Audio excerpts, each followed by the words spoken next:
and the world needs all of you, all these respected leaders, to spread the positivity and also to share to each other so that we can help each other, and we are better and we are stronger when we are together. So first of all, I would like to thank you for Ayla for allowing this event to happen, also for allowing and to set up all the initiative or all the actions that needs to be taken in order for this conference to happen today.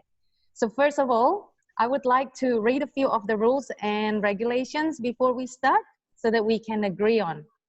Okay, so I believe all of us have shown up 10 minutes early or even on time, and thank you for all.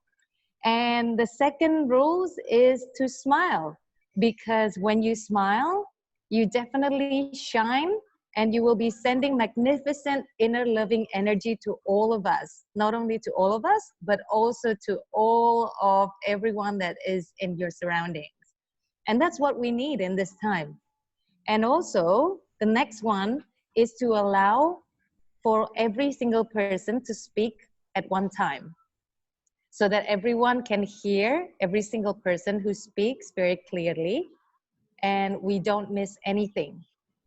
And it's also important to speak slower, be concise, be clear, or to speak with clarity. Also, it's important to use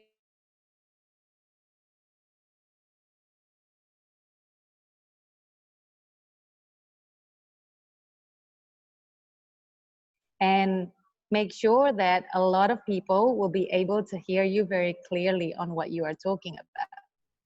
Make sure you stay on point on the subject and within the time that's been given. And make sure to take notes, because we are all for sure that everybody in here are expert in our own field, and there's always something that we can learn from each other. Be respectful of each other's and also for every single one point of views, and also talk about the topic rather than about the person. So make sure that we are all always being objective. So thank you. I would like to welcome for our first speaker for this batch, Dr. Devi. And she is a tech socialpreneur. She's the president of technology of WWLC. And she will be talking about opportunities in this Corona time. Please welcome Dr. Devi. Thank you. Thank you very much for the time. Hello, everybody. Hi. Hi.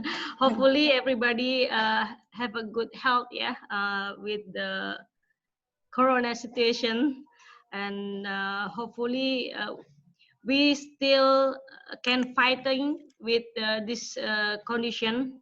Introduce. My name is Devi Erna Rahmawati.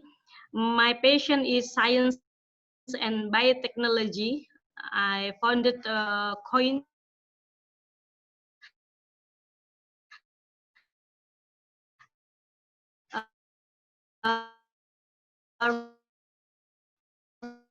retail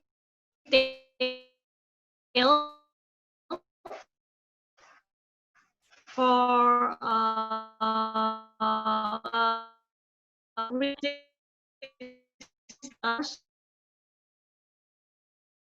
We also have export-import company and education also,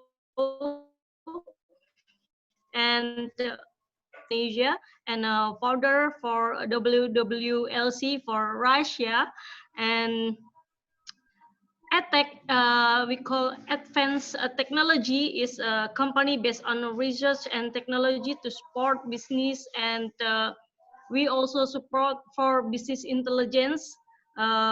We have diversified in several industry also, from real estate to health, and our headquarters in London, we create with Dr. Ayla. Thank you, Dr. Ayla. And in Jakarta, and have a branch operation also. We have a cooperation company with Russia, also in Kuala Lumpur and Dubai.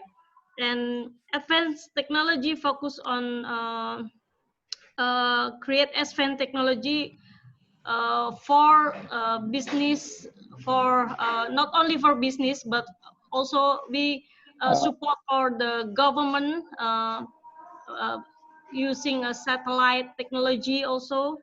And the advanced technology shareholder is a Revelium Group, and also Ayla Associate. We create together with Dr. Ayla, and hopefully we can have a partnership toward the network of WLC, and with partnership with WLIN, name Hurong, which allow us to match with women in 20 countries. And I am opening to all of you to support COVID-19 using our video called WLC. We rebranding from EVA technology from Russia, and hopefully the end of this month we can launching WLC. We call World Leader Conference. Our own brand in apps and Google Apps also, and to support world leader to stay tuned. This is our vision and mission to the WLC World Leader Conference. We want to open connection leader in the world, not only for business. Maybe in the first batch we discuss also for a charity. Now we already do in Indonesia also toward Indonesia Eurasia International Foundation to help each other, because not so easy to fighting to this condition, especially for poor people. Yeah, we must help and not hopefully WLC not only for business connection, but we do charity also. Thank you very much.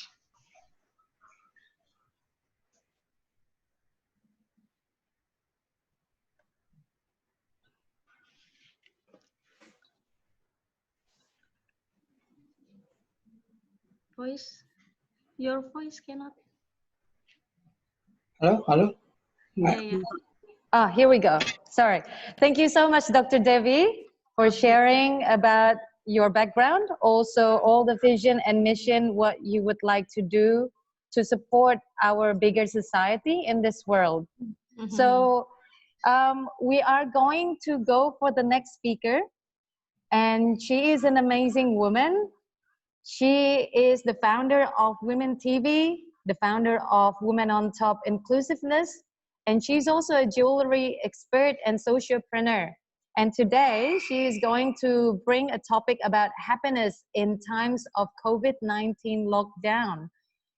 Simple things that you can do, which I think it will be very interesting. So please welcome Shalini Kohar.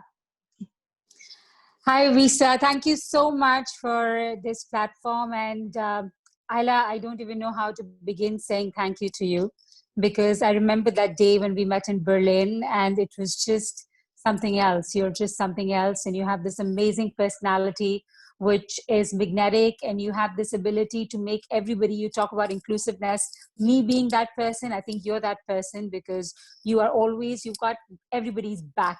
And I really admire that about you. So thank you so much for welcoming me in this platform. I'm sorry to not be able to moderate, because I didn't realize that I was technologically challenged in these circumstances. But thanks again for pitching in for me, Vika. So let me introduce myself. My name is Shalini Arora Kochar. I'm the founder of Women on Top Forum, which is a networking forum for women to grow through interdependence. My creative juices are indulged by my being a jewelry designer, and I showcase my jewelry at all the fashion weeks across Europe. My brand is called Saks Monaco. I'm also a happiness coach and currently a trending best-selling author with 2 books under my belt and 3 more which are going to be out soon. So I'm very excited about that. I'm enjoying the high life of Monaco and very grateful for the experiences that have been bestowed on me. Today, I want to speak about my favorite topic because I'm a happiness coach. And I think at this point, when everybody is going through so much fear and anxiety and apprehension, it's very important to practice certain things which we all are aware of, yet in the stress, we tend to forget. So I just wanted to kind of reiterate that. You all might think these are just simple things and we do it, but sometimes we just need to hear it, that are we really doing it? I'm going to start with an excerpt from my book, which is right now available on Amazon. It's a book called One, which has been written by 22 coaches across the world. And my book, my chapter is called WTF is Happiness. I don't want to spell out WTF because it might not be appropriate in this forum, but pursuit is always just beyond your grasp, but which, if you sit down quietly, may alight you upon you, said Thoreau. Empathy comes with its own hang-ups. It's not often that humans will fret while giving a spiel about the importance of change, but it is only adversity that takes them back to negativity. And we're all going to those adverse circumstances at this point in time. The real fundamental, do you have the guts? And that's true for where we are today. So I'm going to tell you, for starters, let's start our day with some form of exercise, because when your body moves, your mind grooves. And the first hour of the day determines the rest of your day. So bring on the endorphins. If you look good, you feel good. So get up, dress up, and show up, just like you would if you were going to work. You must always have a schedule. They say if you want something done, give it to a busy person. Things you can do outside of your work schedule. They also call soul stirrers. Singing, dancing, skipping, cooking, yoga, which I think everybody's practicing right now sitting at home. But I'm just reiterating it because these are things which are therapeutic. So it's very important to do simple things like that. Or do something a little more complicated like declutter. Declutter something like your phone, your messages which you've been collecting for the longest time, your emails which are not necessary anymore. You have to do these things in declutter because it declutters your mind and brings a certain calmness to your mind. Clean your drawers and cupboards. I can see Dr. Ayla. Hi, doctor. How are you? Good to see you. Another thing which I find very therapeutic is writing about your travel experiences, because you're revisiting those places while you're writing about it. It brings a smile to your face. The impulse to dream is taken away by life situations, and you start operating in the parameters that have been set for you. Break that barrier. Keep dreaming and visualizing, because it's only a matter of time. You'll be doing all those things all over again. Make a list of your friends that stimulate and inspire you. Talk to them, call them. They want to hear from you, and walk while you talk so you get the endorphins going even then. Next, and equally important, I feel, is positive self-talk and positive affirmations. For example, I'm wonderful and I'm grateful for my life. When you start saying positive things will start happening to you. It's miraculous how it happens. I know we're all locked down at home with family, but funnily, we're all busy doing our own thing, being on the laptop, watching Netflix, working. So I think it's very important to keep a prime time with your family. Spend those 2 hours. Your family will look forward to it. Set rituals and traditions. We wait for that time of the day when you can be together and talk to each other and just not care about anything else in the world and just be. That's the most important thing. If you feel anxiety and apprehension, fear, panic, any of those emotions, how to deal with yourself, not talking to your family and friends, get a mentor, get a coach. It's okay to talk somebody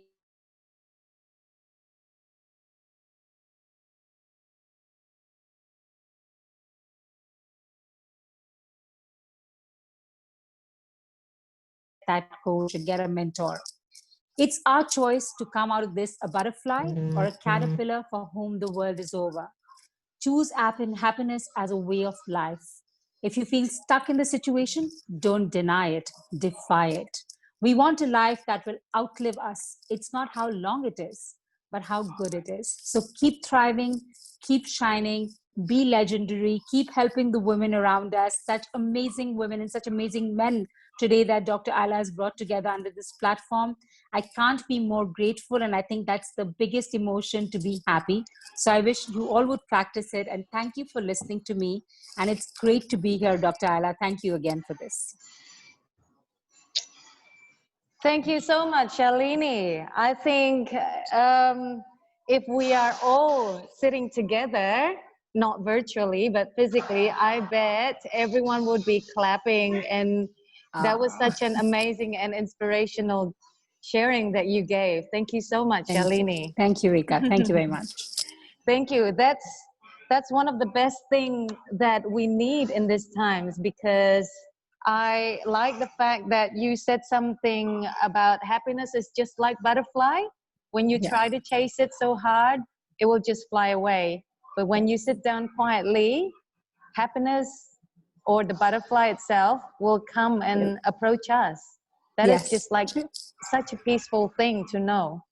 So thank you so much, Shalini, again. And we are going to skip one of our speakers today, Ibu Shinta. So we are going to go straight away to Dr. Tanri Abeng. Mr. Tanri Abeng? Yes. Thank you for joining us here. So as Ibu Shinta has not joining in the Zoom meeting just yet, so we would like to welcome you to speak as the next speaker. So Dr. Tanri Abeng is one of our former ministers in Indonesia. He is also the world's youngest CEO, politician, and also one of the greatest educator in Indonesia. He is the founder of GPBTC, and he will be talking about managing crisis. Please welcome Mr. Tanri Abeng. Okay. Now let me speak from the perspective of leadership and management, because this is a crisis. This is a world crisis, unprecedented crisis. Now, this cannot be left unmanaged. Therefore, this is the task of the heads of a nation to actually take the responsibility. Now, the problem is the corona creating a crisis for the human life, but at the same time it's creating more problem in the economy. So as a nation, the leader may have to look at the priority. Should he as a leader first prioritize managing the corona, or should he prioritize managing the economy? Now, I will get into that a little bit more. But what I'm trying to say here is this is crisis. Crisis requires separate management, which is what I call crisis management. This type of management requires speed. Again, it must be the responsibility and accountability of the national leader. In Indonesia is, of course, is the president. So you cannot separate corona and economy anymore. They are together. So what a national leadership, I think, is to set up crisis management center, headed, led by the #1 man or the CEO of the country. I had some experience that in 1997-98, during the East Asia crisis,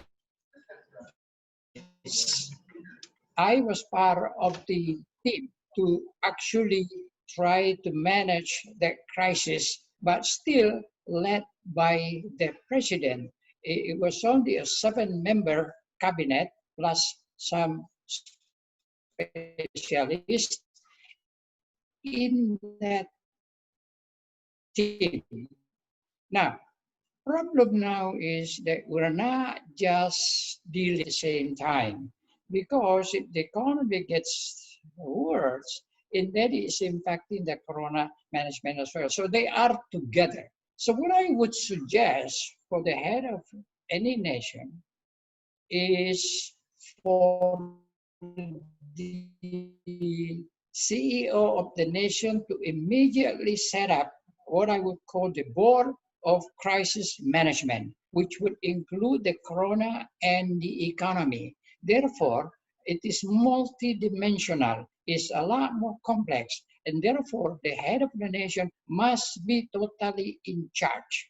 Now, when I was part of the crisis management, but it was only in the finance and economy at that time, we were able to actually return the economy into normal only after 1.5 years, because the inflation went up, and then the exchange rate rupiah went down 70%. The PDB was mined up. It was also pretty difficult, but it was predictable what needs to be done. In the corona crisis, predict what's going to happen. But the only way to do that is to set up this, what I would call crisis management, led by the president, to include all those for the, and also those in the economic ministries. You cannot handle the economy first or the corona first. You're going to have to handle both at the same time.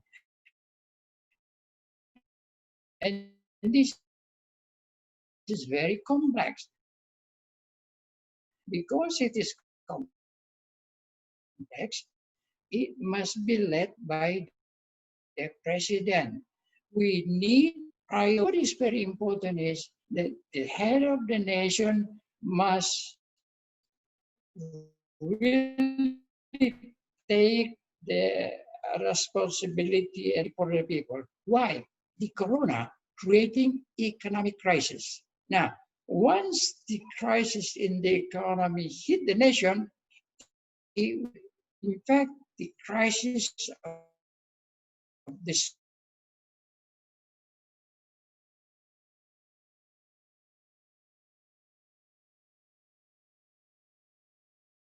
chaotic issue in the government. In fact, in some experiences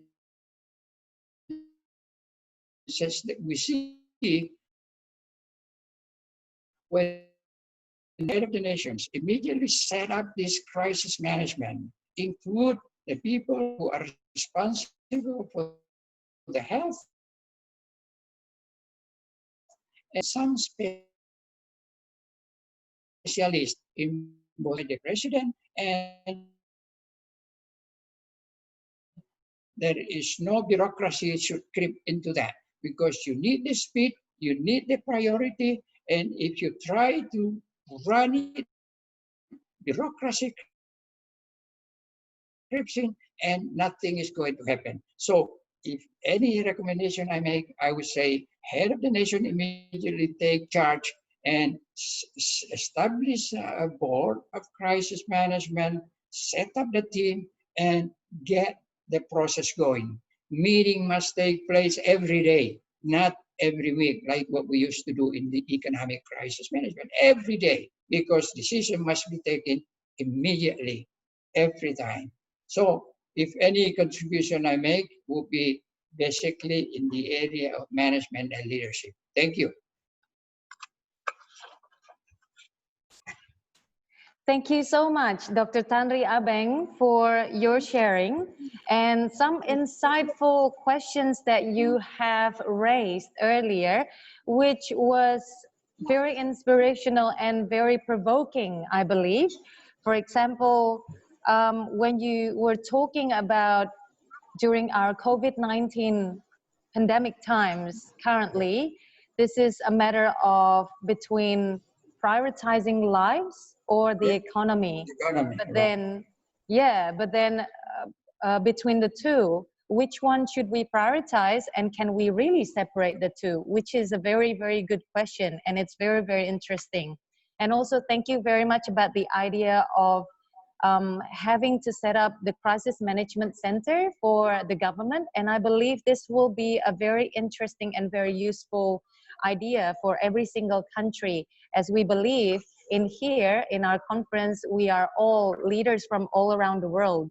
Hopefully this can be applied to every single one of us in our own country. So thank you again for Dr. Tandriabeng. We would like to welcome for the next speaker, which is supposed to be Dr. Manmohan Singh, but I believe he's not here yet. So I will go straight to Dr. Maheswar, if I may, if that's okay, Dr. Maheswar. So Dr. Maheswar is also an expert in his field. He is an ex-vice chancellor of University of Horticultural Science and Best Innovation University. So he will be talking about the topic of indigenous, home-scale, and low-cost preventive prophylactic measures to combat corona. So please welcome Dr. Maheswar. Thank you. Thank you. Good evening, friends. At the outset, I'm really thankful to my chancellor and the organizers for the opportunity. Indeed, you know, now it is the time for all of us to retrospect and to put ourselves into action and practice. All our earlier efforts, experience, etc., must turn out to be for realistic action and to manage this health crisis. As rightly pointed out by Dr. Tantri, now it is the time for management of society, community, health, economy, all spheres of things. So this is how the multi-dimensions of this problem that we are all facing. So in this regard, as you are aware, I represent India, and India is the one country where there is a, you know, more than about 1.3 billion people are with us. So that is the volume of our population. And by virtue of the India's tradition and you know, culture, India's tradition and culture goes with the strength of its natural medicine, Ayurveda, and the ancient medicine. So with this background, with this experience, it is now the time has come to see how it is realistic in handling this corona. Let me tell you this erstwhile, the ancient culture and practice, now it has come handy. Now this, we have to now mobilize this and convince the community as a Medicare, which is of a essential concern. You have to now get into a Medicare, you know, scenario where this home scale, indigenous home scale, low cost Medicare plans are really affordable and it is accessible for any of the country which they need, you know, the Medicare approach to overcome this, you know, problematic corona. We have to now get into a possibility of exploring it in terms of its affordability and accessibility of the medical care.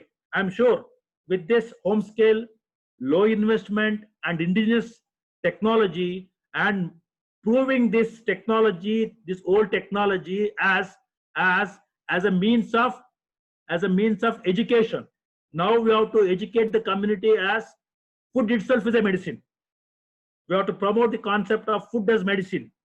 So wherein now you can see a lot of home remedies are available, lot of this, you know, plant materials, herbal medicine, okay, fruits, vegetables, spices, all our grandmothers used to know practice, they are now coming to the forefront.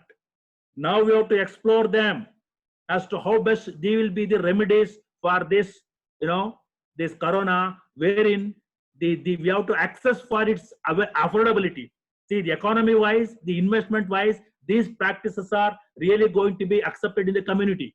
So such being the case, thanks to the decision of our country, wherein lot many, this type of homemade indigenous technologies have become popular. Say it is spices, say it with your herbal plants, they use medicinal plants. So these are the ones which in alone and in combinations, they have the ability of anti-inflammatory, antiviral, antibacterial properties are there. So these are the ones which need to be now promoted as a home scale, treatments and treaties. So this is where we have to educate the society. And we advocate in terms of some high-tech investments, high-tech treatments like sanitizer. See, sanitizer is not easily affordable by the low-cost poor families. Now the alternate would be a diluted version of coconut oil. This coconut oil in dilute form, if you can able to treat the palms, that will able to act as a sanitizer. Maybe these are the ones which are available in our ancient this one. This has to be promoted. Once again, in a situation like India, we are now promoting Ayurveda. And this Ayurveda is now coming in the form of a Ayush mission. It is a mission mode approach. It's not a general, it is a crisis management mission. So we have come out with a plan known as Ayush, AYUSH. So this Ayush mission, which addresses the corona management in terms of local, indigenous, low cost combinations to combat this corona. Now, in this regard, the institution like ours is a university having more than about 500 graduate students. Now we are educating these students to act as mentors and ambassadors to take away this message. We are giving them a special coach. We are giving them the background of these details to them. Now they are empowered to move to the communities, to move to the villages, and to address the poor and communities to how best they can able to adopt themselves this low cost technology. So this is where the university of best university in India, in South India, is now making an effort. And just to supplement the views of Dr. Tantri Sahab has made a mention of crisis management plan. Excellent. Now in a country like India and in a state like Karnataka, the farmers are being under crisis. Their productions are not able to be moved out for better returns. They have invested heavily their time, their money, labor, everything. Now the time has come for for us to support them through some exclusive missions. So that's why we have now come out with a exclusive crisis management approaches like Agri War Room, wherein farmers will be guided to move their product for aggregation, for allocation, for distribution and marketing. Similarly, we have agri consultancy, wherein all these perishable goods, we store it, we stock it, and will distribute to the marketing centers. Agri War Room, agri consultancy, and farmers helpline. These are the ones which have been being mobilized from our end, and I thank the organizers for the opportunity. Thank you, ma'am. Thank you. Thank you very much, Dr. Maheswar, for a very inspirational and amazing sharing of your knowledge regarding the indigenous approach and also utilizing the local herbs and spices and local produce. I believe even in the most pandemic times or even in the most difficult times, just like what you said, we can actually make something out of it. And from what you shared earlier, what I noticed is that indigenous plants and herbs and also all the traditional stuff that used to be kind of like forgotten, right now it becomes a lot more popular because people are becoming more self-sufficient, because it's more low cost, it's local, it's supporting our own smaller community, and also we remember and we go back into our culture and our own tradition. We go back into the basics, we go back to where we belong. And that's an amazing thing that you shared. It's a good reminder during these tough times, how we can, or how we are supposed to be coming back into who we are or where we belong to. So the next speaker, it will be Dr. Martin Jacobson. I wasn't sure if Dr. Martin is there. If you are there, Dr. Martin, please unmute your microphone, please, if you can, to respond. Oh, hi, Yep. Dr. Martin. Here we go. So Martin Jacobson is coming from Sweden. I believe he lives in Bali. He's a techno-socialpreneur. He makes great apps, a lot of communication apps, and also, well, I'm not a very IT person, so please correct me, Martin, if I'm wrong. You are a founder of Super Text, which is an amazing text application, I believe, which is working under a very, like a 2G signal, if I'm not mistaken. And Martin Jacobson, today, he will be bringing a very interesting topic, which is about robot and information during this Corona time. So please welcome Martin Jacobson. Well, thank you, Vika. Thank you for that, that introduction. Thank you so much. Great pleasure, honor to be here, everyone. So inspiring to hear you all. Thank you, Ayla. Yes, I'm the founder and CEO of Supertext, which is a communication platform that works without the internet. It's a little bit like WhatsApp and Twitter, but you don't need internet. Also, you don't need a smartphone. You can have an old dumb phone if you want. So that is what I'm building, with the vision of providing digital inclusion for the 2.7 billion people that do not have mobile internet like we all do, can get on a Zoom call like this. And it was 2 weeks ago, I was sitting down and feeling a little bit sad about the coronavirus. And then a good friend of mine, a leader, he said that, Martin, you know, it's at times like this, we need leaders. People freeze, they get afraid. When you fear, you freeze, or you flee, or you get frozen, you cannot make decisions. This is when you need to lean forward, get moving, and get people moving in a good direction. And I was like, yes, but we cannot do anything. And then I realized we can do a lot. So we are now deploying a chat robot to support with the coronavirus, to reduce the massive spreading in Indonesia, where I live. So what I see in my WhatsApp, in my other chat groups in social media, is all these rumors spreading of fear and strange ideas of what's good and what's not. I understand some people were burning the 5G base stations in UK, and a friend of mine got his house full with chlorine in Jakarta, where the government came in and sprayed his house with chlorine. So there is a lot of strange ideas on what to do, and it's very important if we can reduce the hoaxes and the false information.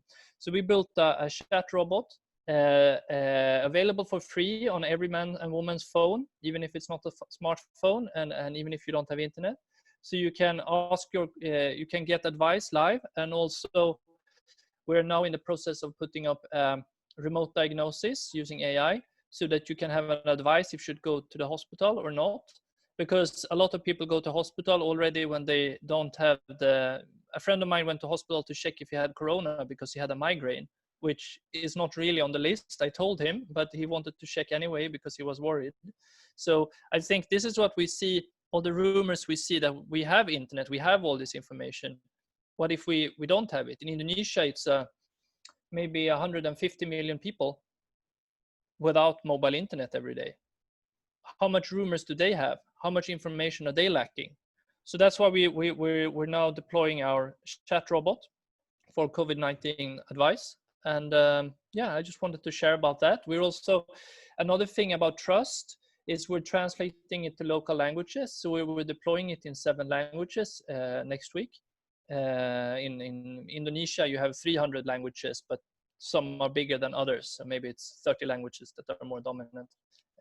Everyone speaks Indonesian, but in addition, you have your local home language, which is maybe easier to listen and trust, especially if you're from the rural areas. And I think this challenge is not only in Indonesia, but everywhere. The trust, who can you trust? What's the good information, and what shall we do? And we all have a responsibility to, help people and spread the good information and not spread all these rumors. So yeah, that's what what we're doing. I wanted to share about that. Thank you very much, Martin Jacobson, for what you shared earlier. That was very interesting. And the fact that what you would like to make is really beneficial for our world, for our bigger society. And thank you for always have the good intention. You are full of positive vibes. We are very interested regarding the fact that you were talking about having an app doing a remote diagnosis even before going to the hospital. How amazing is that? Yeah, so it's not a full diagnosis, of course. It's sort of the self-diagnosis, but it's based on statistics from China. So there's a neural network that's trained on well, if you smoke, if you live in the big city, how old you are, and blah, blah, blah, and your symptoms, and then you have like an advice on this. So stay home, go to the doctor, don't go to the doctor. I think for society as a whole, it's important to not go to the doctor unnecessarily at these special times. That's very interesting. And I think that is really related, or we can relate that your idea about remote diagnosis for before people going to the hospitals with what Dr. Tandri Abeng was speaking about regarding crisis management plan or crisis management center, which I believe it's all about prevention. And what you were talking about, the remote diagnosis, is very much likely touching base on the being very preventive in our actions. Thank you so much, Martin, for what you shared. Thank you. So we are going to welcome for the next speaker. He is representing Kuwait and the UK. He is the co-founder and the CEO of Dow Capital Fund UK. He's also the global public speaker and mentor on entrepreneurship. So he will be talking about the entrepreneurship in today's crisis. And so please welcome Mr. Abdullah Hassan. Hey, thank you. It's lovely to be here. And Ayala, you've always impressed me with your energy and positive vibes. And I guess that's one of the reasons why I'm here. I'd like to keep this very, very focused. I like what the head of the European Bank, Christine, she said recently. She said that you can't fix your roof when it's raining, which means that we're having so many issues trying to understand what coronavirus is doing to economy, what it's doing to society, that we really don't have solutions. We're all coming up with ideas. We're all thinking about different avenues, but it's all like watching a moving target. And when you watch a moving target, you don't really have an aim. So what do you do, right? How do you manage such a situation? So I always tell people that when you're in trouble, stop thinking about the problem and think after the problem, which means that you will have to create a sense of belief in yourself that, okay, things will get better and I need to be prepared for that better. Now, imagine in all our lives before coronavirus came in, what is the one thing we were chasing as entrepreneurs, as business people, as professionals? We were chasing success, right? That was the only thing we were chasing. These last few weeks, the only thing we are chasing is health and safety. So you see how the dynamics have shifted. They've actually shifted from being very personal, from being very professional. And all of a sudden, our personal safety and our personal health is far more important than any amount of salary bonuses and business success that we get. Now, that is the opportunity that we have. We now have an opportunity where the rules of engagement have changed. Previously, when entrepreneurs would launch their new ideas, they would look at how to create a strong go-to-market strategy. Now it's very simple. Now you know where to find everybody. They're sitting at home. There's nobody in the office. There's nobody on the roads. There's nobody anywhere. Everybody's sitting at home. So your go-to-market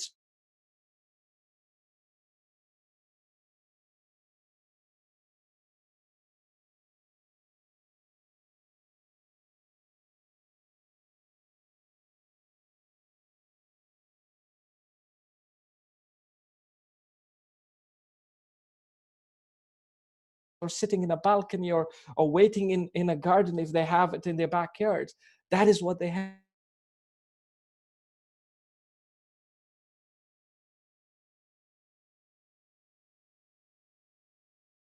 Every stock market crash, right? 1929, the stock market crashed in the Wall Street, and the Great Depression was caused, and it only stopped in 1939 when the World War II started. And then we had 2008 when Goldman Sachs and Lehman Brothers created the housing mortgage crash. And then we had 2013 and so on and so forth.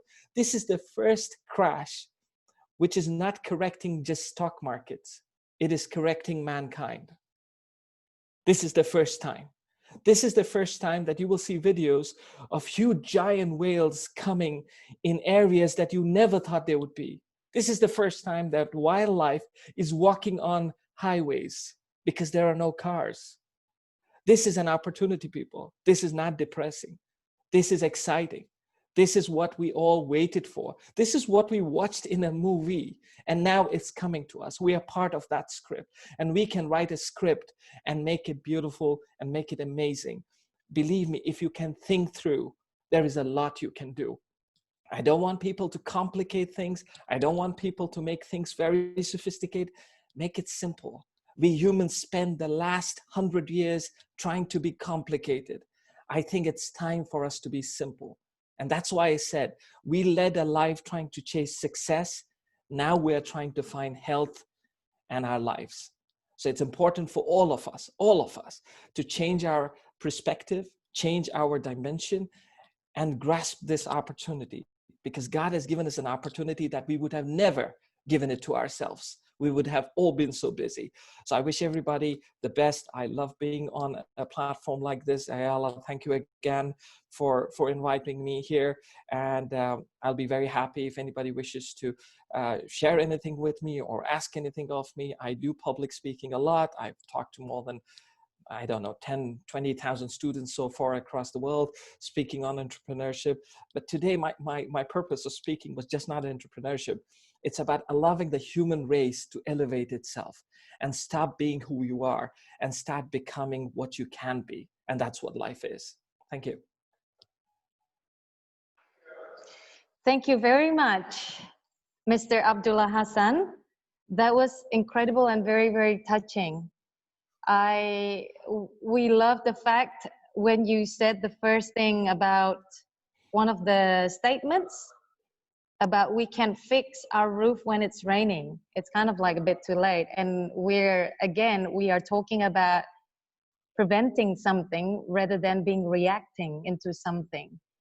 And we love the fact that you remind us about simplifying many things in our life, how simple things can be, just because of this Corona times that we are now can predict what everyone does at the moment, which is everyone is at home.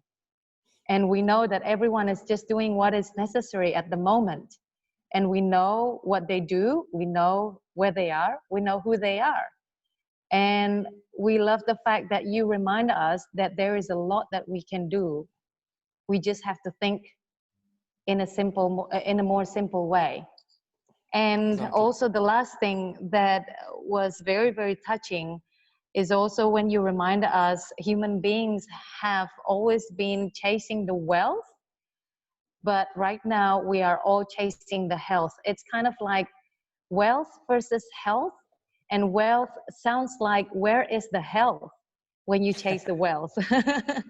So thank you again for the amazing sharing that you just done. So for the next one, I would like to invite one of our respectful speakers, but it was on the to be confirmed list, which is Dr. Alexander Sirtsov. I'm so sorry about my pronunciation, Dr. Alex. I know you are there. And so Dr. Alex, I haven't put him into the table on the second batch, but a little bit background about Dr. Alex. He is, well, his background is the Center of New Technologies. Maybe you are one of the founders, I believe. and you are the Vice Chancellor of the Health Tech, and you are from Ukraine. So please welcome Dr. Alex. Thank you very much. I'm very happy to be a part of this discussion. And thank you very much, Abdullah Hassan, for this inspiring talk, because we are talking a lot about the problem and how they coming on top on each other. And it's like, probably it's really time to think that's like, we just need to unite. It's very sad that only hard times uniting people together, and now probably is one of the time. And what I would like to talk about, my topic is about the psychosomatic state and anxiety, depressive disorders, which is now in our nowadays times is appearing more, and because people are not going outside too much, they constantly watching news, they constantly being under the influence of this information, so they becoming worry. And I would like to bring you some facts, which was like, I prepared these facts before the corona, because in the current state there is no updated data according to this situation. And the incidence rates of depressive disorders are about 6% among adults, taking the 4th place among the pathologies leading disability and death. There's a global statistic complied by the international consumption of psychiatric epidemiology in 18 countries, showing that from 8 to 12% of the population suffer from depression at various points in their lives. Most are in the United States, it's 16%. According to WHO, this indicator will rise to the 2nd position after coronary heart disease, and will occupy the 1st place among the disease by the duration of disability in year by 2020. Among depressive disorders, and significant number of cases occur in somatized depression. Depression and anxiety disorders cost the global economy $1 trillion annually. Despite the fact that depression can be treated and prevented, at least 75% of the total number of people suffering from deep depression do not receive adequate treatment in many countries, less than 10%. And now we can only imagine how this number will grow due to the situation. And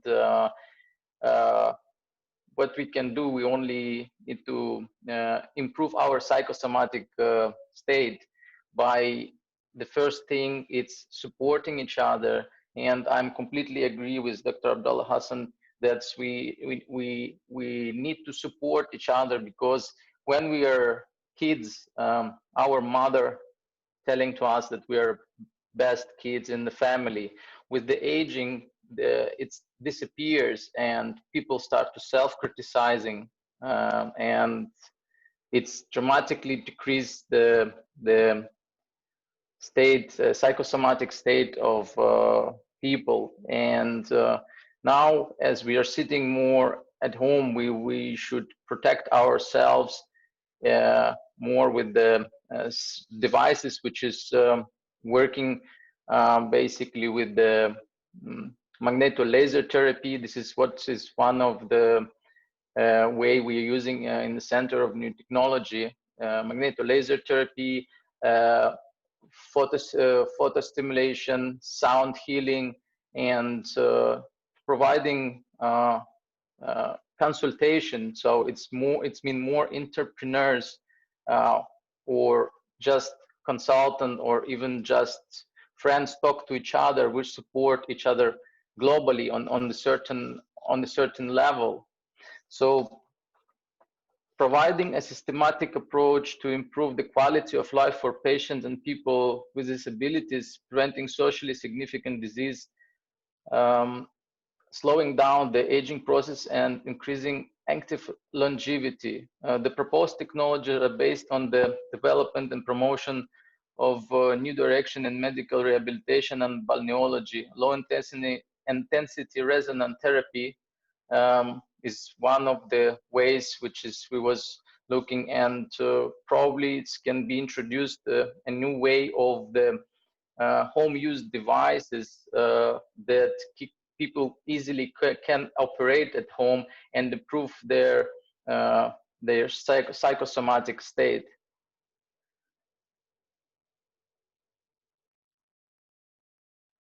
And I want to thank for Dr. Ayla that she invited me to participate in this conference, and for all people who is here, because probably we are creating a new future for the new generations. Thank you very much. Thank you very much, Dr. Alex, for your sharing. I took note some of the facts that you remind us about that during these times with the incidence rate of depression is going up, and what can we do about it, which is to improve our psychosomatic or psychological state of mind, and also to support each other, just like what other speakers have also reminded us to be very supportive on each other. And also you were reminding something that's very, very interesting and very crucial, which is to have the systematic approach in dealing with anything, not just regarding the corona. And with the systematic approach in our health system, it will be able to slow down the aging and also improve to be able to increase the longevity of the population. And that's amazing. So we have some very systematic people in this conference, but also some people who are very, very, very inspirational with their psychological and talking about mindset and happiness.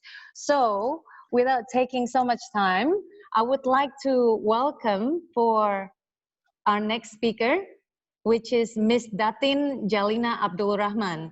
Ms. Datin Jalina Abdul Rahman is supposed to be speaking for the third batch, not for today, but apparently she's available for the second batch.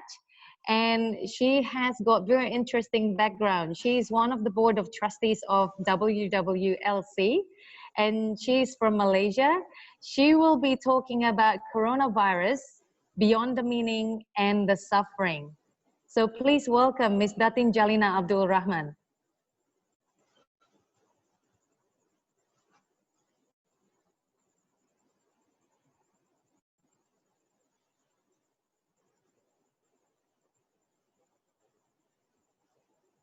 Ms. Datin Jalina Abdul Rahman, are you there? You just need to unmute the speaker. Okay, can you hear me? Ah, yes, we can hear you very well. Beautiful. From Malaysia. It is about 9 o'clock here in Malaysia. So it was raining this evening. And I would like to take this opportunity to thank Dr. Ayla and also the team of management to make this platform possible. I'm just going to touch a bit on whatever outcome of this pandemic and all that. What does it mean to us as humans? Every journey begins with a first step, and the confidence to take that step and face whatever is thrown your way is one of the greatest superpowers of all. It is an intriguing question, and some might have potential answers to every hurdles and obstacles facing by our current situation throughout the world. If we are to browse through the casualties and the disastrous results of this pandemic, we will surely feel devastated of the numbers of damage and that has been done throughout the world. We have just to stand still and listen. What is the message that is trying to be transpired by the event? Whether it brings the best of us humans or bringing out the monstrous among us. This is the time that we need to reflect, not as individuals, but in a voice which is united to fight this difficult situation hand in hand globally. The heroic act in this journey is as much used as metaphor in therapy. The idea is that we should be able to look back on these challenges we're facing right now and see ourselves as the hero rather than the victim of this situation. I believe the secret of truly confident people and to fight this together is that people is not perfect, but rather than they have to learn to be comfortable with our flaws. If we can learn to accept all parts of ourselves, including our weaknesses, darkness, and vulnerabilities, confidence will be emerged by product. This is the time to show our solidarity and unity throughout, as by doing so, we are not only feel contented, but this act will bring out the best of everyone, kindness, compassion, love, and unity. Thank you, Vika. I think that's about all that I need to say. And I feel that if we are in unity, we can fight this together. So stay safe, stay healthy wherever you are, and be vigilant of what next and what is around us. Thank you, Vika. Thank you very much, Ms. Datin Jalina. So, Ms. Datin, that was very short, but also very sweet, very inspiring. It was very clear and concise. Thank you. reminded us about our own strength, even in the most difficult times. I believe that whatever comes in our way, it comes to make us great. And also you reminded us to question ourselves. Do we prefer to be the hero or do we want to be the victim? Which one do we choose? It all depends on ourselves. And I think it is a very good provoking question that we can ask to our surroundings, to people that we love, to people in our surroundings, to remind them which one that they want to choose, to be the hero or to be feeling like a victim. But also you reminded us to make sure that we have the unity in order for us to be able to fight in this together. Thank you, Ms. Datin. You're welcome. So we are going to welcome the one and the only who has inspired every single one of us to be here together. And she will be speaking as the last speaker for this batch before we are going to go into the next stage, which is introducing every single of the attendees. So please welcome Dr. Ayla. I'm not really prepared because I'm actually on the first. First of all, I wanted to say thank you for everyone. Dr.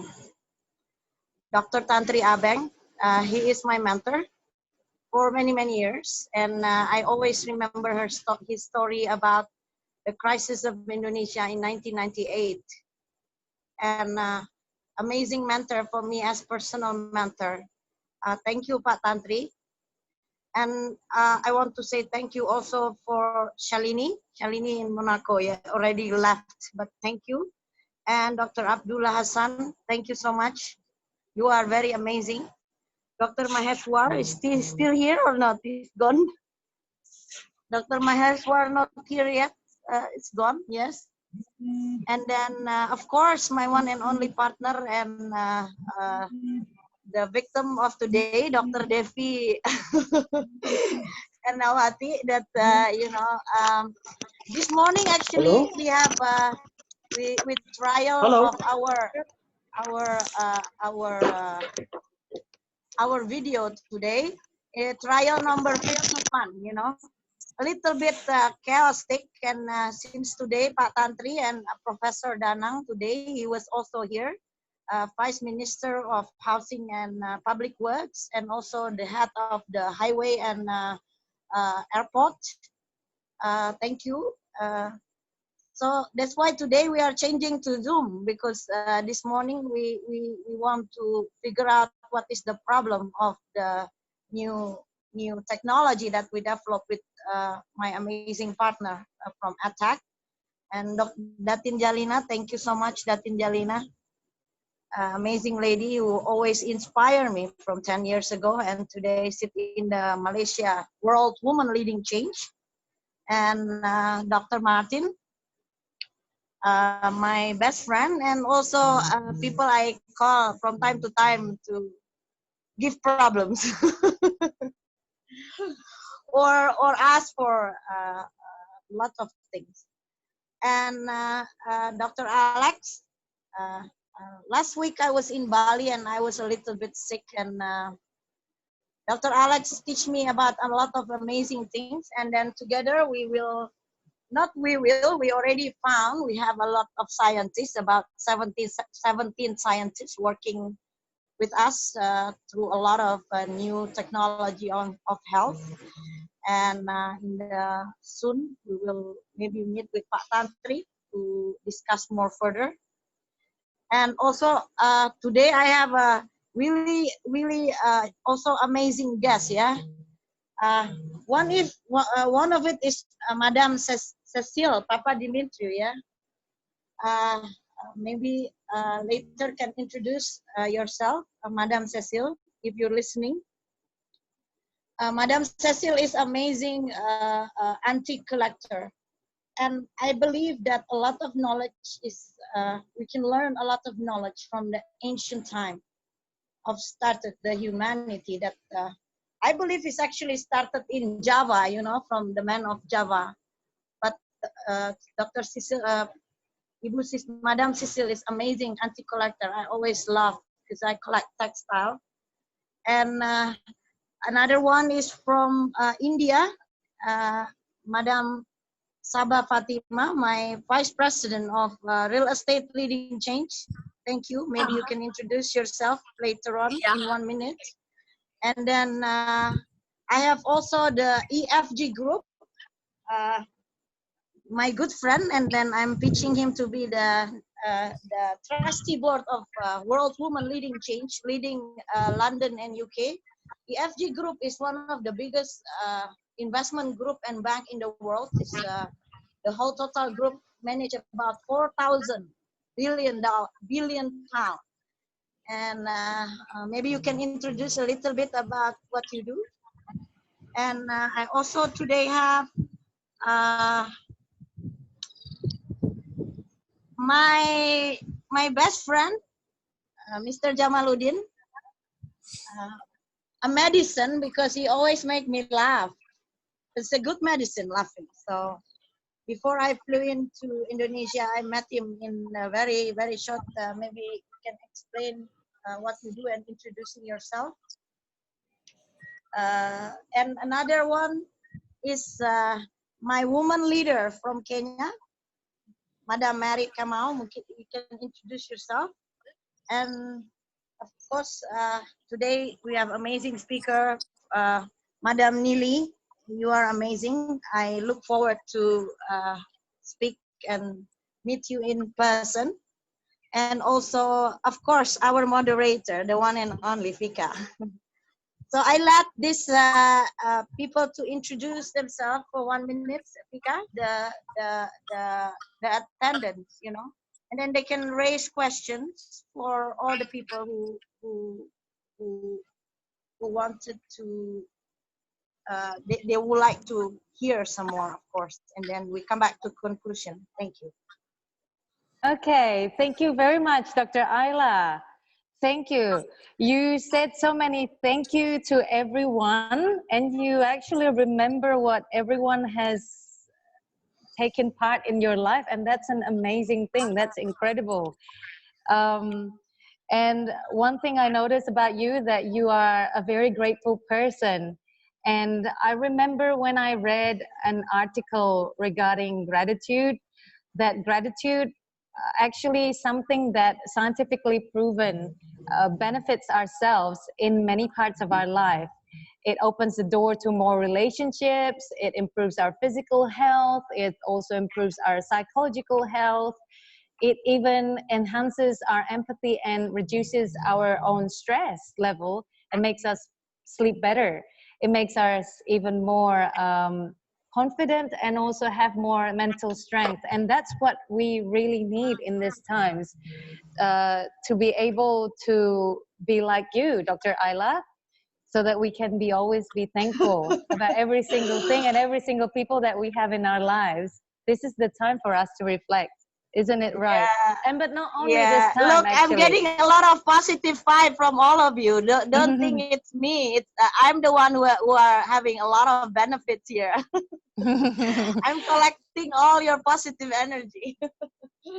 So without taking any much longer, we would like to go for the next stage, which is to introduce all of our respectful attendees today. And a lot of our respectful attendees, they're all coming from all around the world, and they're all respectful leaders. So I would like to go first with Mr. Bupon. Mr. Bupon, are you there? Mr. Bupendra? Can you unmute your speaker, your microphone, please, Mr. Bupendra?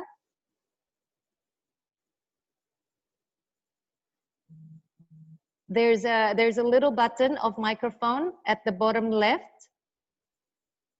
Your assistant not with you, sir. Problem like me. I have problem without Arby. I'm old man. Ah, there we go. Yeah. Well done. I'm old man, but new technology very difficult for me. Let me find out. Yeah, we can hear you now. We all can hear you. So please introduce yourself. I can hear you now. 1 minute. Yes, everyone can hear you. Thank you very much, Mr. Bupendra.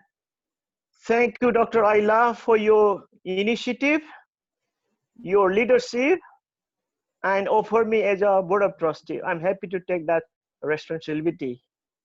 I have only one small responsibility now to save this planet, but I have another responsibility. This WWLC take on another stage. I know there are a lot of specialized people, speakers. They have a different views. I have only one view. 8.8 billion people have a problem, and one versus planet problem. So the planet problem is now in front of us. How we challenge, how you take this solution is a very important. Thank you for that. I think my 1 minute is over now. Awesome. London is very, very punctual. Londonese, I call it. Thank you very much, Mr. Bupendra Gurung. So we are going to introduce our next respectful attendees. Yes, which maybe is from woman leader from my partnership in Kenya. I have a new joining, Miss Alice Kamungi. Welcome. Miss Ali Kamungi. Welcome. Yes, next speaker. Yes, so please welcome Miss Alice Kamungi. Please introduce yourself. We would like to hear more about you. Come.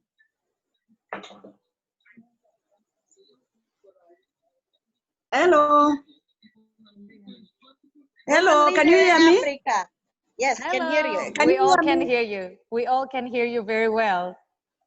Thank you, thank you. Yes, my name is Alice Kamunge from Kenya. Thank you so much for being in this forum. I've just come in. Thank you, thank you. So please tell a little bit about yourselves. We are very interested about your background. Thank you.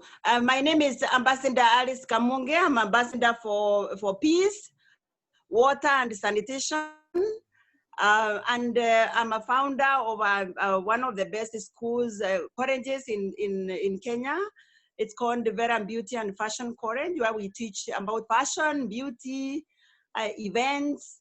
And I'm also a member of Willing International Kenya chapter. Thank you very much, Alice, for introducing yourself. That is amazing how humble you are. So we are going to go to the next respectful attendees. We are going to go for Madam Sabah Fatima. Are you there, Madam Sabah Fatima?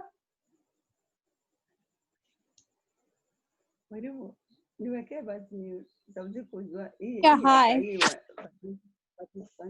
Hi, Madam Sabah Fatima. So please introduce yourself. We would like to hear more about you.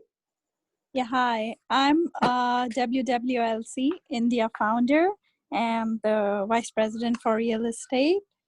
And I'm thank Ayla for joining in this leadership forum and taking this initiative. It's really well done.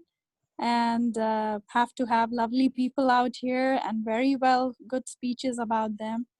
And the situation right now that we are going on, hopefully it gets better by grace of God. And I'm involved in a lot of things in India and Middle East. I'm with the WWLC, plus I'm with the International Forum for Women here. And thank you so much. I miss you. I hope to see you soon in India, Sabah. Yeah, same here, Ayla. Hope things get well soon, seriously. Thank you very much, Madam Sabah Fatima. Thank you for telling more about yourselves. And what you are doing is such a great thing because you are contributing to the bigger society, which is our universe, our world. So please, I would like to welcome for the next respectful leader and participant today, which is Miss Mary Kamau, to introduce yourself. Awesome. Hi, everybody. Hi. Please introduce yourself and tell us more about you. Thank you. Thank you for having me in this forum. I want to thank everybody and Dr. Ayla as well. My name is Mary Kamau, coming to you from Nairobi, Kenya. I'm a tour operator. I founded the tour company, Award Tours and Safaris, where we are passionate about travel and also sustainable tourism. I'm also a member of Welling Kenya chapter, the Women Leadership International Network, and also an executive council member of the Tour Operator Society of Kenya, an association that brings like-minded tour operators to offer integrity in their trading and all. I'm a mother of a young adult and also looking forward to grandchildren. Thank you. Thank you very much, Miss Mary Kamau, for introducing yourself. You are very, very humble, even saying that you are just a mother. Even the mother is putting a lot of contribution to our society. So we would like to welcome the next respectful attendee, which is Madam Cecilia Papadimitriou. Madam Cecilia, are you there?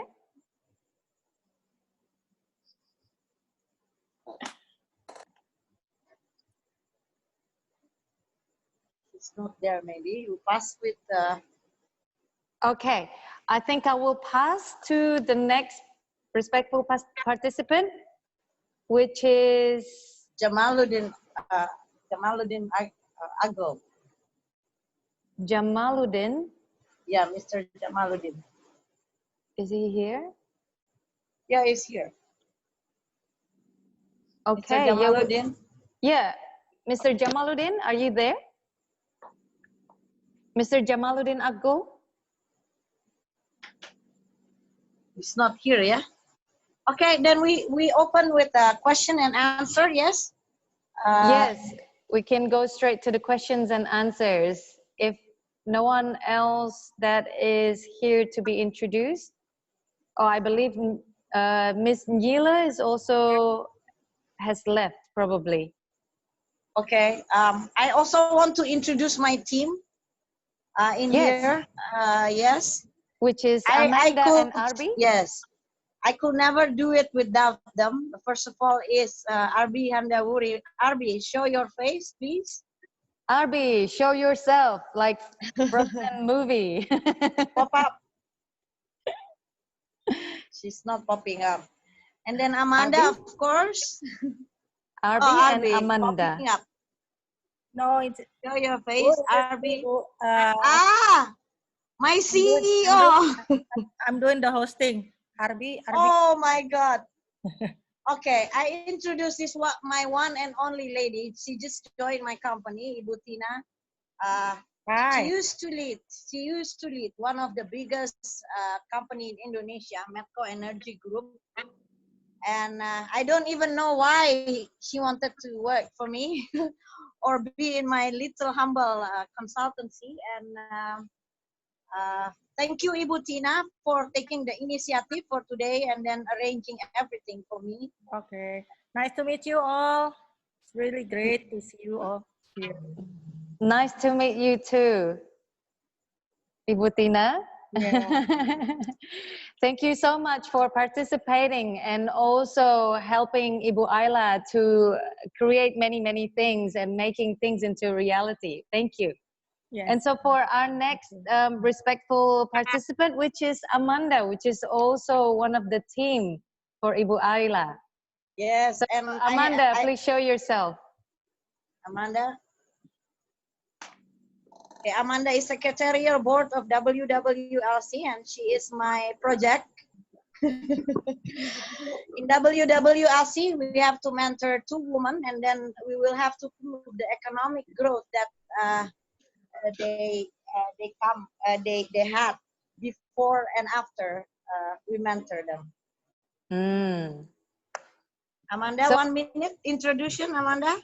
So Amanda, could you please introduce yourself to everyone? Tell us a little bit about yourself. My name is Amanda. I am 20 years old, and I'll be mentored by Madam Ayla.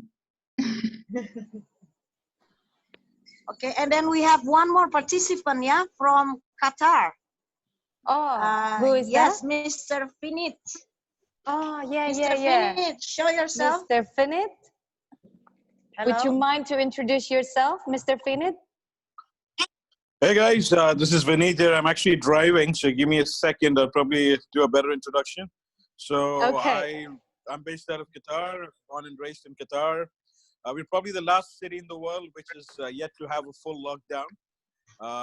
But amazing initiative by Ayla, very good friend of mine, Helen and the whole team. I wish you guys all the best. Yep, and we're primarily into venture capital, co-working spaces, technology and consulting. And yep, we're looking at opportunities. I think this whole crisis brings us a lot of opportunities. I'm looking to see what all the participants have to say. We're studying trends, and maybe later I can share some views about what I feel about the whole crisis. Thank you. Thank you so much, Mr. Vinit, for your time. Even though when you are driving, you take your time to join and participate with us. And that's really appreciative. Thank you for, I'm sorry, I wish I could have been more organized. I was there in the first batch, but I had to leave for another meeting, so, but I promised Ayla that I'll definitely be here. And, I want to give a shout out. I want to work closely with WWLC. We're doing, we also run a global investor summit annually, a global, from 100 plus cities around the world. And I was in Indonesia, Malaysia, just a couple of months back before Corona struck big time. We had We have major forums in East Asia. We're having before we head to the US, just before the crisis struck there. So yeah, we'll look forward to a more deeper engagement over a larger period of time in the coming months. I think we've got to be positive about the whole thing. There's no point in panicking and being negative about the whole situation. True. Thank you very much. Thank you very much. That was very short and very sweet. Thank you, Mr. Vinit. So Thank you, Fran. I would like to welcome everyone, every single speakers in here and all the respectful attendees to for all of you to, if you have any questions that you would like to ask to any of the speakers. If there's anyone? If there is no one, I actually have one question to Dr. Tanri Abeng.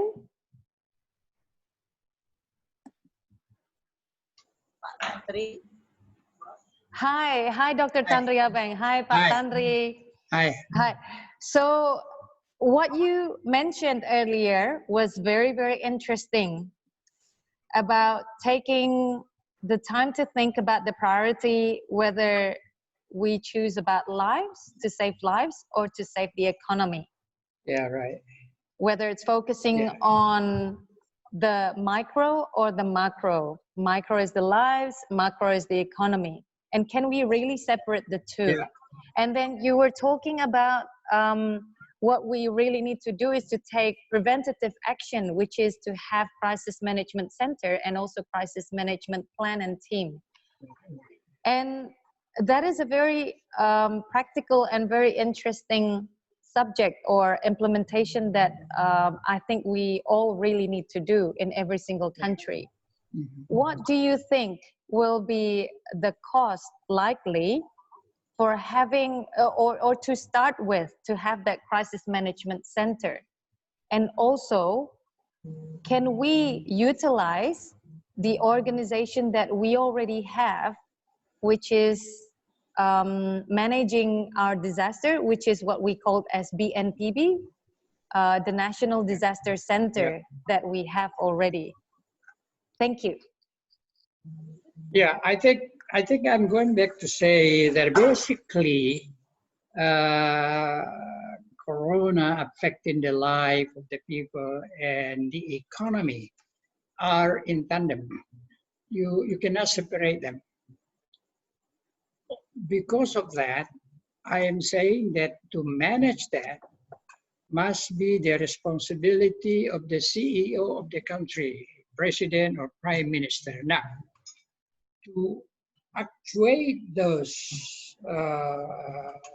proposal of crisis management center, I am saying that there should be participant or members of the, whether you call it committee or you call it board, you should take the most responsible people in health, like the Ministry of Health and whatever, and other ministers who are related to the health, and also at the same time in the same committee is the people or the group of people who are representing the management of the economy.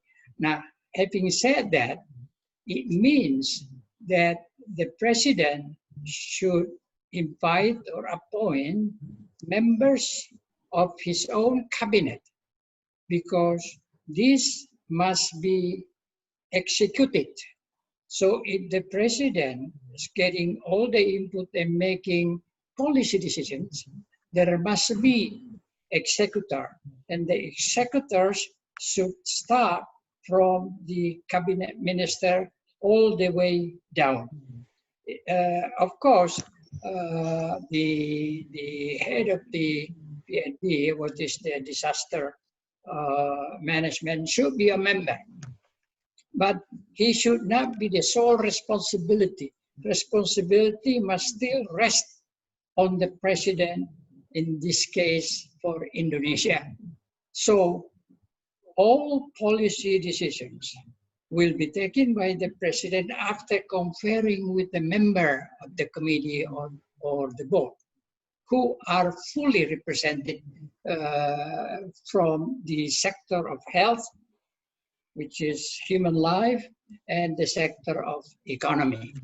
This is something that, to me, is a must. I was alluding earlier that I was a member of the Committee for Economic Recovery during the time of the crisis in 97, 98. But there was actually a small crisis. We could predict what's going to happen.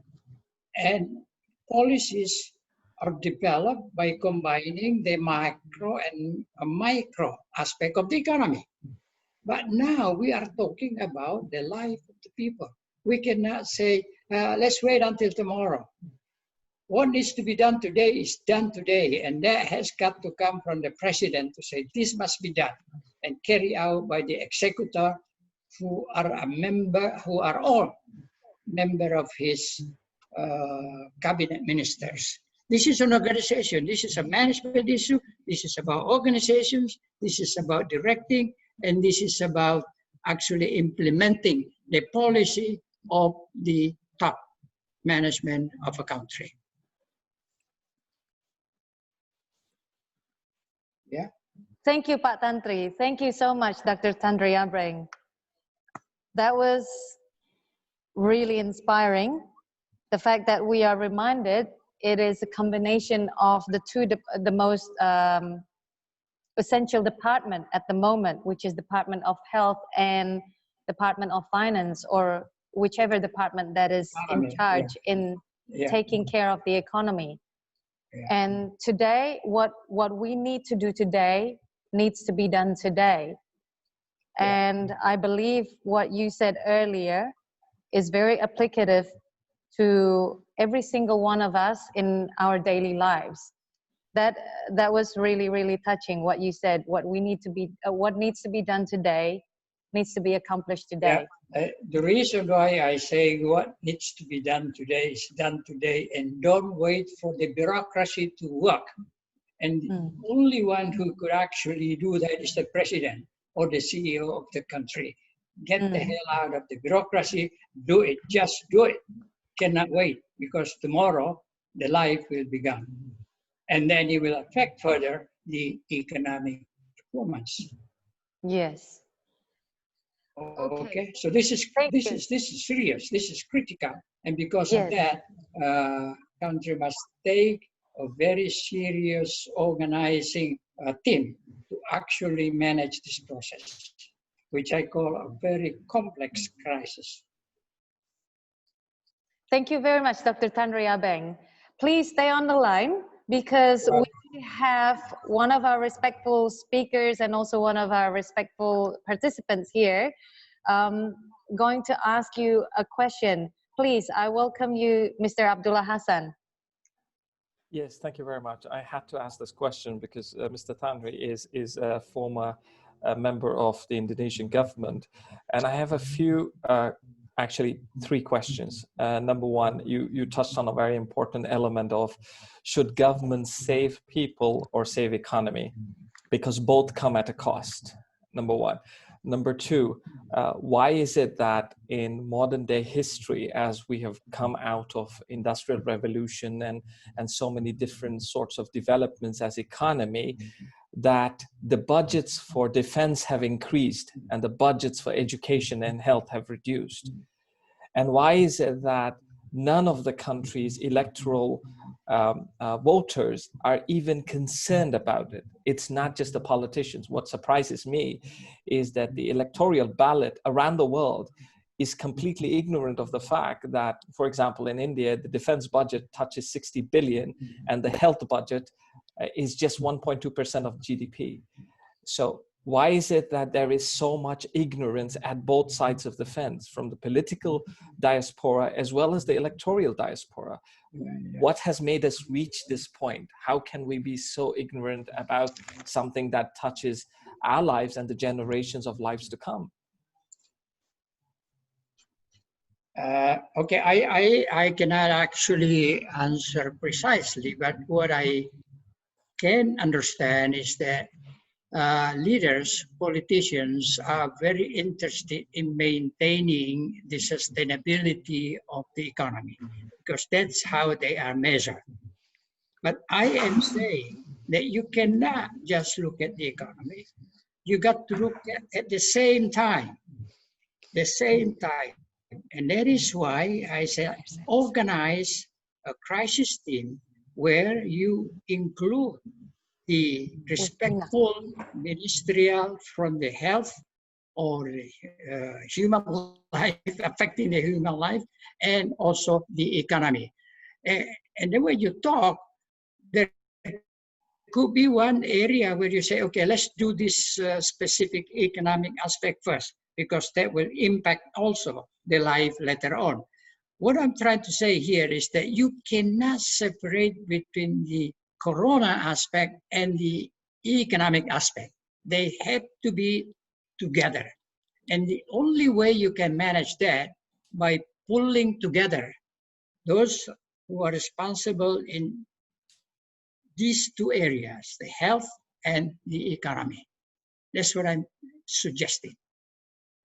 So are you suggesting that going forward, governments have to have stronger contingency plans whereby such crisis can manage issues of unemployment, issues of daily wage workers, issues of family debt, etc.? Because clearly none of the countries are prepared, even with the big fat stimulus presented by developed countries. Yeah, I agree. I think they are, in many instances that I see or I observe, the head of the government doing things piecemeal. You cannot do that. This is a crisis that you cannot separate the two. And I think precisely why I'm saying the CEO of a country must come out and take over the accountability of managing both properly. When I say properly, I say manage both, but there are times when you say, let's do this first. But when you say, let's do this first, the economy, do not disrespect the fact that the life is at stake, vice versa. So it's complex. I starting out by saying this is a very complex situation that all country must manage. But are you saying that we had seen something in Europe in the recent past where elections were won on being green or non-green? Do you think now the world voters are actually going to vote leaders who care for human life and then care for economy, or is it going to be vice versa? We are there again. You see, in the developing countries, there is a tendency to say, okay, let's get the economy first. The green comes later.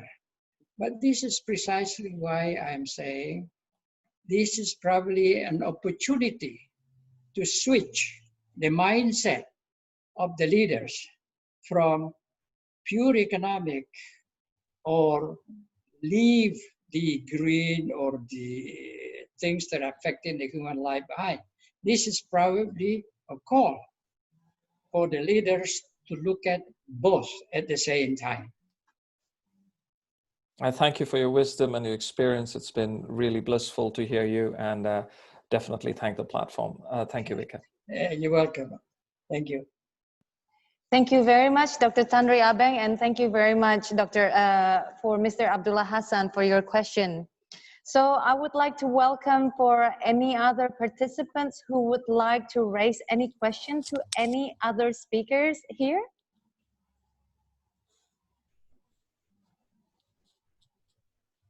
No? Okay. So if there is no more questions, further, I would. Ibu Fika.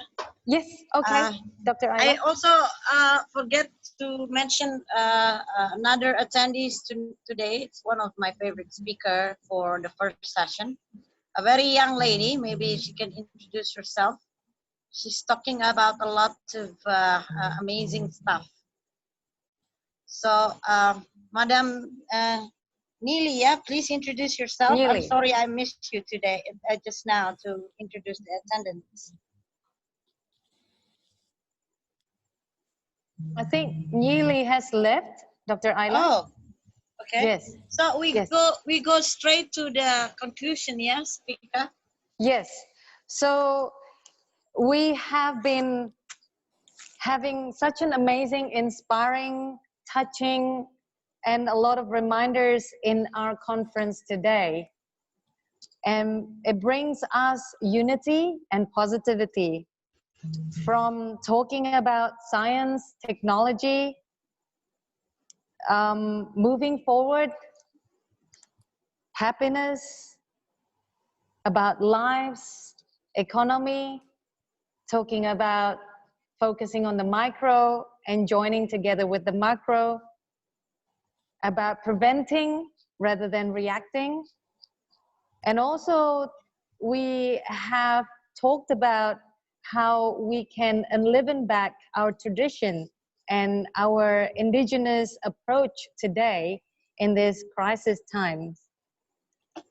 And we are also being reminded that by having systematic approach, we are proven to slow down the aging, but also increasing longevity. And we are being reminded to ask ourselves whether we want to be the hero or do we want to be the victims. And for whatever that comes in our way, it's for sure, it comes to make us great. We are also being reminded by Ibu Ayla to be very grateful of everyone that we have in our life. So thank you, everyone. I would like to close our... Pika, I wanted to add something that yes, very sure. important, that I actually restarted my life with Coronaism, you know. I call it Coronaism because there's stages of, I think the world is never be the same world from today, you know. And then we have to raise high consciousness by having a lot of positive vibes around us. And I encourage every participant to always raise high consciousness, because for a lot of the negativity that coming along to what happens to these days, I actually finish a lot of things that I don't get to do when there is Corona. I finish one book, I become a better mother. My husband, I think, loved me more. And a lot of positive things that actually happening in my life during Coronaism, you know. Yes, my business is stopped, but my business has stopped for the past 2 years before Corona. So I'm a little bit immune with Corona. So this is the concept of the vaccinity. And I think there's a purpose why Corona is in this planet Earth, you know. Maybe it's restarting our life, restarting the business. I mean, entrepreneur, we have FUCA, we have every day we're facing problem, but of course not Corona. And I'm very sad because I have a lot of business in Italy, and my brother today also talking, and I have now one of the youngest Italian mayor just joining the group, Giacomo. Maybe you can introduce a little bit later. And I have a lot of what you call it, connection with Italy. The people are very warm. They hug you, they kiss you, you know. And I think that as a human being, this is the time for us to be human again. Human being, it's named by Homo sapiens. Sapiens means wisdom. It's the name itself is already a prayer that we have to have a wisdom during this time. What can we do? You know, at the very limited situation. So I really encourage everyone to spread the positivity. My husband and my children are confused because I traveled before this to Italy, London. They are afraid that I had corona. But I told them that corona or cancer cannot beat me because my high conscience is higher. But if it has to take me, then we all gonna die anyway. But there is things that we do before it that makes us count in this life, because I'm beginning to understand what is my higher purpose in life. For the past 3 years, I've been going through with a lot of problem, the disaster in Bali, my health from my families, and then now corona. But I become a little bit immune now. I finished my book, and every day I call Martin or Dewi, what is opportunity, how we do that. And there's a lot of opportunity, like technology, video conference, digital money, flying, drone, real estate. Actually have a lot of new things. We can rent the real estate, it's a lot of opportunity. And of course I'm like I wanted to take this forward, especially the initiative for Pak Tantri Abeng, my mentor. How can we make like a little cocoon, like starting the crisis center? How can we do that worldwide? Because everybody have a lot of. If I call my friend, they all always being very negative. So I think I wanted to start. If anyone wants to join the initiative for Pantry, maybe we can start speaking to each of our president, create a global cocoon, and then we start to talk to the president. I know it's hard to talk to the president, yes, sometimes they don't hear you, but let's start. Thank you. Thank you so much, Ibu Ayla, for reminding us to be very courageous and just to start or take the first step, which is the very important thing. And also to be immune, and also to know, to recognize about our higher purpose. That is very amazing. And I also noticed that we have one more participant who just joining in today, which is Mr. Giacomo. Yeah. Giacomo Luigi. Yes, Mr. Giacomo Luigi. Oh, I'm scratching my head right now. Looking at your name. Okay, would you mind to introduce yourself just for 1 minute before we are going into the conclusion of today's conference? Thank you. Okay. Hello to everyone. I'm Giacomo Gagliotti. I'm Italian, and I would like to thank Ayla to invite me to this meeting.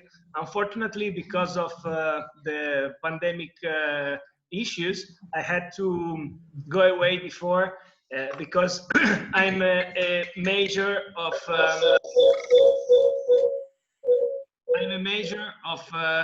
a little municipality near Turin. It's about 100 kilometers far from Milan, and people here died like flies, and all the hospitals are crowded of people, and we need everything to make people life good at the hospital, and we need some money. But we have a lot of things that come from abroad, from Albania, from Cuba, from Russia, from the States, and we are better than 15 days ago. And the crisis is always bad, but maybe the doctors and the politics are trying to manage it. And so it's a hard time, but I'm an architect, and with some association, we are looking for understand what people will do after coronavirus, and we are focused on their life outside their house. And we think that we have to restart thinking about the social activities that they are going to do maybe in 2 or 3 months from now. And my focus is on restaurants, bar, and all this kind of economic issues that I'm sure that they are going to change in the way you usually live it, and from the architectural point, we are going to develop some project that could help people to be safer than before in these activities. And I think that one of the most important thing that make me happy is that people, while they were in the worst period of their life, they socialize thanks to the web, and they help each other to try to found money. In Italy, they did a lot of fundraising for hospitals and for municipalities, and it's something that makes you happy. And thinking about before, maybe we were too stressed and we don't have time to think to others. And it's something that here it's quite good, because you can feel the thinking of the people that they are trying to empower themselves for others. And I'm very happy to hear from you, because we are all over the world, but at the same time we are living the same issue. So it's very important to share and make bridges from all over the world, because everyone could help each other to live this time better. Thank you so much. Thank you to you all. Thank you so much, Mr. Giacomo. We all send the best loving to Italy. Giacomo is the youngest mayor in Italy, and then I believe he will lead Italy in the future. Yes. So my love is to all the Italian, because it's the second highest, and to the all Americans. Yes. So we would like to continue. We have some more participants just coming in, and we would like to introduce two of you, which is under the name of Chairman Bestiu. Hello. Best University. Yes. Good morning. And good morning. I spoke already, so I'm just attending. Yes, maybe you can introduce yourself, Dr. Rupa. She's the pink diamond, I call her. But some people is not here this morning. Maybe you can introduce yourself. Dr.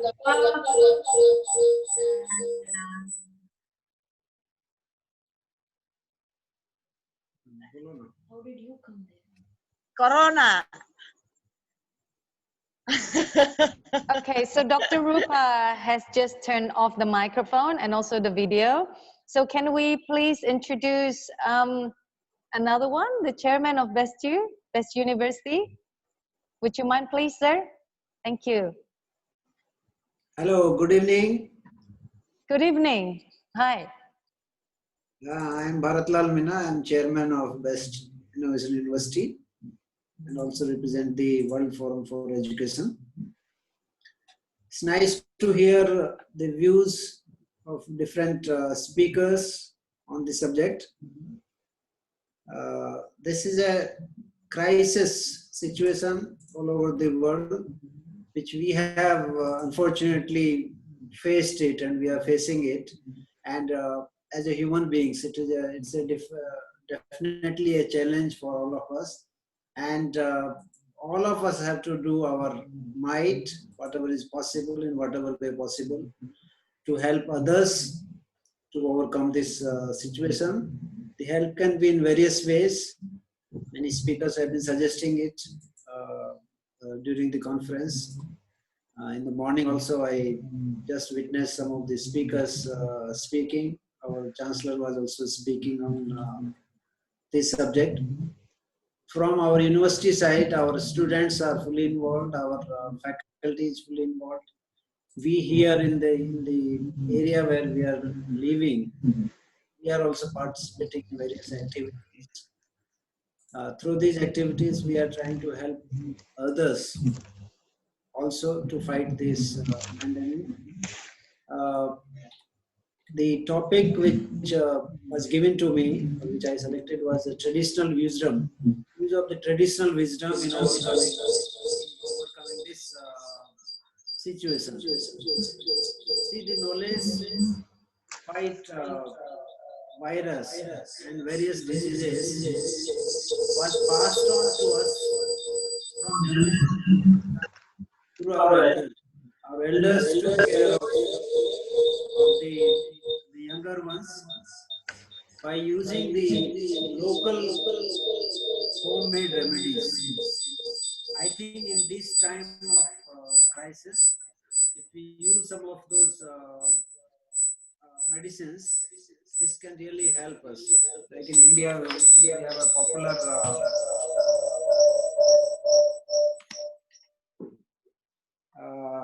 known as Dadi ke Nuske. That means the Dadima. Dadima is a grandmother. Grandmother, how she takes care of the younger ones by giving the medicines. I think those medicines we must administer to our younger ones, to our needy people. That is, I think, importance of such medicinal values in preparing our food, in preparing our recipes. I think that's important. I think which we must discover, and this is the time when all family members are together. We can learn from their experiences and then use that experience during this crisis time also, and then subsequently to develop better immunity and to equip ourselves to fight this type of virus. Thank you. Thank you so much. Thank you. Thank you for all the positive vibes and everything that you have put as a contribution to your society. And that is always going to have a positive domino effect. So, Dr. Rupa, you are back? Dr. Rupa, you need to unmute the microphone. So we both work at the same place, me and the chairman, and you know, voices are clashing. I'm on the desktop and he's on the other laptop. So yeah, that's why the confusion. Hi everyone, it is great being here. Thank you, Dr. Ayla. You call me Diamond, but I don't know what to call you. You are a real star. I mean, to put up something like this in 2 days' time and that kind of a platform is really amazing. I've always wondered how this superwoman works 24 hours. So we have back here in India a university. The university is called the Bharati Engineering, Science and Technology Innovation University. And I also head another institution called the World Forum for Education, which is to do with education in every form other than the formal education. Any knowledge giver who makes significant efforts to contribute to the community and the society, for us becomes an educator, a knowledge giver. So we're trying to spread our wings across the globe and positively with Dr. Ayla, we will do something significant in Indonesia as well.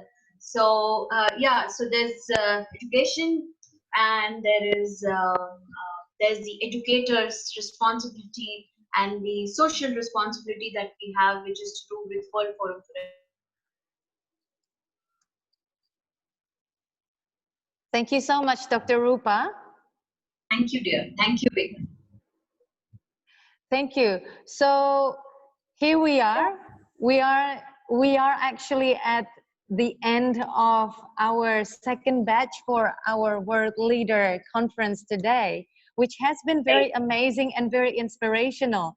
A lot of positive vibes has been shared and a lot of great points.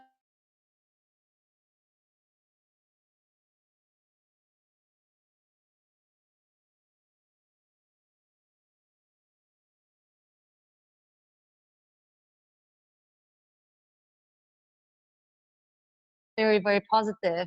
So I would like to turn the camera into my desktop. And maybe if you can see, there's a very interesting diagram in here, which is start with the question of, do you have a problem in life? If the answer is no, then why worry? And if we go back again, do you have a problem in life? If you say yes, can you do something about it? If you say yes, you can do something about it, then why worry? Just do it. If you can't do anything about it, then why worry? But also, sorry, Dr. Ayla?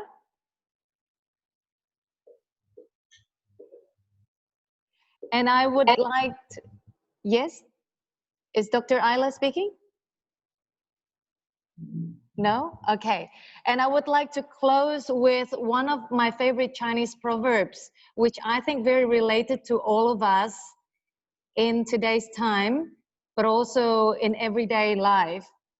The Chinese proverb is saying something like this: if there is a light in the soul, there will be beauty in the person. And if there is beauty in the person, there will be harmony in the house. If there is harmony in the house, there will be order in the nation. If there is order in the nation, there will be peace in the world. So that is the Chinese proverb that is taken in relation to the meaning, the deep meaning of Zen, which I believe maybe a lot of you have heard the word of Zen, which is the peace. So thank you everyone for participating and putting all of your positive vibes into this conference. So we would like to have more of this conference in the future, which will be needing a lot of your input so that we can make this into a greater and better conference in the future. Thank you. So please make a very silent applause to all of us. I want to give 1 minute. When I used to be a flight attendant, they have this what we call 1 minute silent review before we take off. Oh, yes. So I would like to have this 1 minute silent review before we close it. Yes. So today, Pak Tantri say about crisis center. Let's start the crisis center tomorrow with the group. And Dr. Maheshwar have amazing thought about the herbal.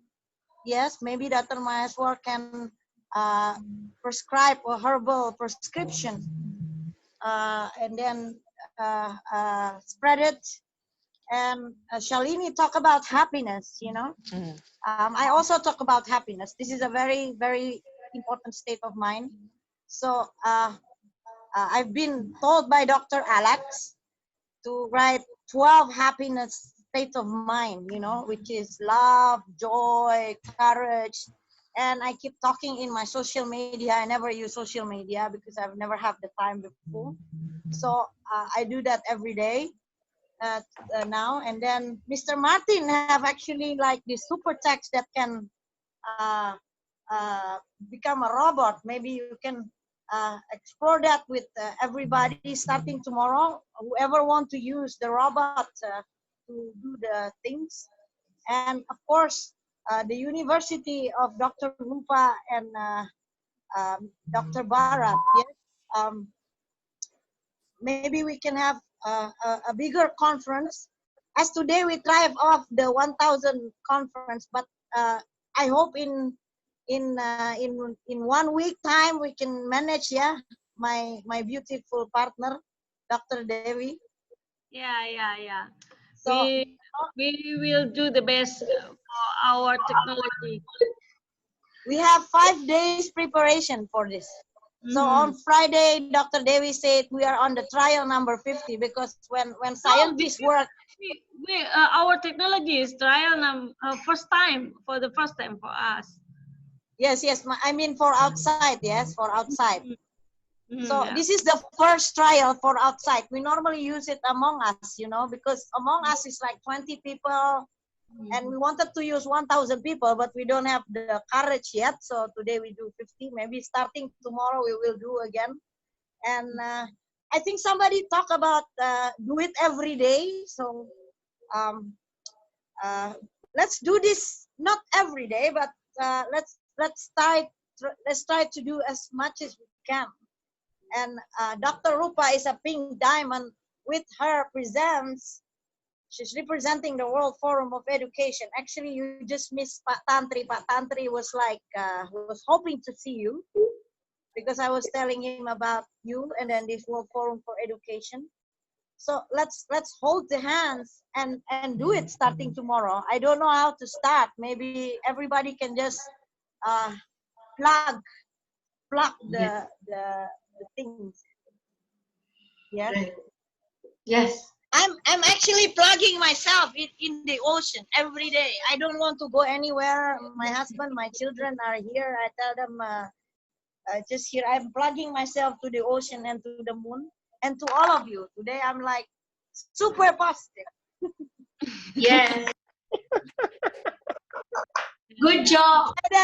And then Dr. Bufon, you know, maybe we can rob your bank tomorrow because you have so much money. We can try to rob it, you know, or try to we can talk to EFT group to make whatever we're trying to do happening tomorrow, the next day, you know, third day or 5th days, you know. So everybody have the roles to play, I think. And in Kenya as well, my love for you. Stay safe, be healthy, stay positive, have a lot of sex, laugh so much, and do anything that you can do to not to let this Coronaism to take a long time, you know. It is humanity. Thank you. Thank you. Thank you, Ayla. Thank you. Thank you. Thank you. I love you Thank all. you. So thank you, everyone. Thank you, everyone. See you See you again next time. Yeah. See you Yeah.